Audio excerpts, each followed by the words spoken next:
Let's move on to some social media questions. We got one from Facebook, Alabama. That's right. We have a question from Paula. She says, what can I do with old birthday cards signed with notes from deceased relatives? The only time I look at them is when I'm packing up all my stuff to move to a new home, but I feel awful about throwing them away. Of course, one of the things you can do is have a photo scanning party or a card scanning party. It's in our Minimalist rulebook. You can download it for free, theminimalists.com/rulebook. And one of the things in there is a photo scanning party. Now, we just call it a party because if you put party at the end of anything, Ryan shows up. I'll bring the beer. And so we did this with we share a photo scanner, in fact. And so because I had all these photo albums and boxes and bins full of just haphazard miscellanea, and a lot of it was photos and cards and photos of people I didn't even know who were in the photos. But if you have a photo scanning party, you bring some folks over and you look through the photos together. It starts to conjure up these stories. You realize that most of the photos you're holding on to or most of the cards you're holding onto, you're never going to access them ever. And you can even discard those without scanning them. But we would just feed them through a scanner. We'll put a link, actually, Podcast Sean, if you can put a link to the photo scanner that we use in the show notes over at theminimalists.com/podcast, if that's helpful for folks. That way you can actually sit down and turn this thing that is mundane, boring, dreadful into something more enjoyable. If you bring 3 or 4 friends over and you're looking at these cards together, or maybe they're family members who would enjoy discussing these cards with you, right? Mm-hmm. And you can scan them, and that way you still have access to them. In fact, you have more access to them because they can't get lost in a flood or a fire if you have double your redundancy backed up, like I do on my photos. But now you have access to them without needing to hold on to the physical items themselves. One other thing I do, I have one file folder with some photos in it. And so there's that's my boundary. It can't go beyond that file folder. And if I get more than that, then I'm going to have to get rid of the excess. Yeah. Yeah, setting up boundaries for yourself is really important. I mean, a piece of me is like, Paula, why are you, if the cards bring you joy, then keep them, hang on to them. But there's clearly some kind of discomfort or pain happening when she thinks about holding on to these physical cards.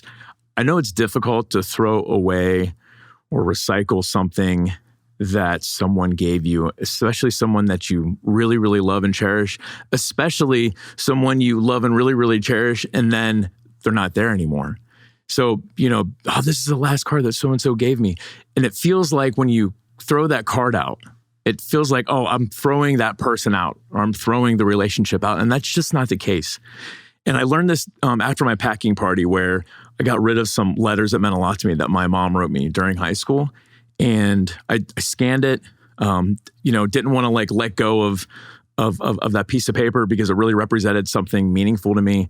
I put it in the trash and I was like, well, if I get up the next morning, I can just get up and, if it's bothering me that much and I'm missing it that much, I can just get up and grab that letter off the top of the trash and keep it. And, I didn't even think about it the next day. There was a point where I had to say goodbye.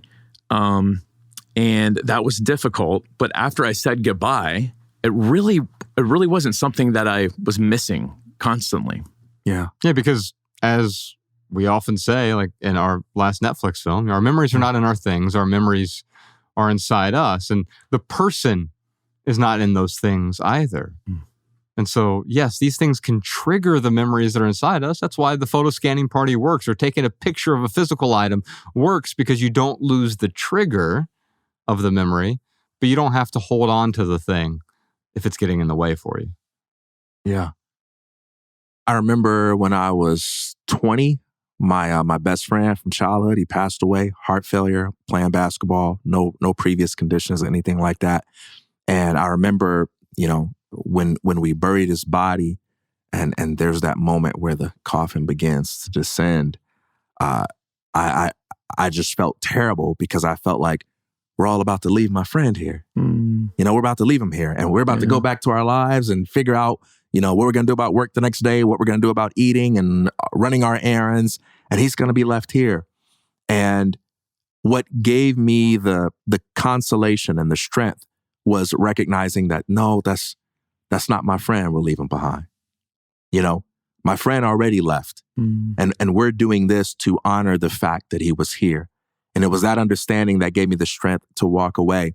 And I think it's interesting that when someone we love gives us a birthday card and then they pass away, we have an easier time burying the bodies than the things that they left behind. We don't feel like we're throwing the body away, but we feel like we're throwing the person away if we bury a card. And that's probably because we have a few narratives going on. Number one, we understand that the person is not the body, and keeping that body around isn't the same thing as keeping the person around. We also understand that if you keep that person around, that body around, it's going to make it harder to let go of the aspects of your life with them that you know that you need to let go. And also, quite frankly, it's going to start becoming a distraction in a way that makes it difficult for you to enjoy the memories of them that you should focus on. And there's something similar going on with things. If the things you're holding on to from a deceased loved one, if they're starting to burden you, if they're starting to annoy you, if you're starting to wrestle with throwing them away, then now that's becoming a distraction from all of the wonderful memories that you could be having about them. By all means, keep the things that bring you joy and that bring you meaning. But one thing that you could do, in addition to scanning them, if these things are burdening you and weighing you down, is you could bury them and have a funeral for them. Ritualize it. Say goodbye to them. Create a eulogy for those things that person left you. And if these are birthday cards, you can even say, hey, on my birthday, or maybe the eve of my birthday, I'm going to come back to the burial spot. Or whatever it may be, or just wherever I am, I'm going to take a few moments and I'm going to thank that person for being part of my life and for shaping the history of my birthdays in the way that they did. That could be a meaningful way to not only let this stuff go, but to also keep alive the memories that this stuff symbolizes anyway, and that have kind of become lost amidst the distractions of it feeling like a burden. Did you enjoy this standalone Patreon highlight? If so, you can listen to full episodes of the Minimalists private podcast available exclusively on Patreon. Visit patreon.com/theminimalists or click the link in the description. Your support keeps our podcast and YouTube channel 100% advertisement free.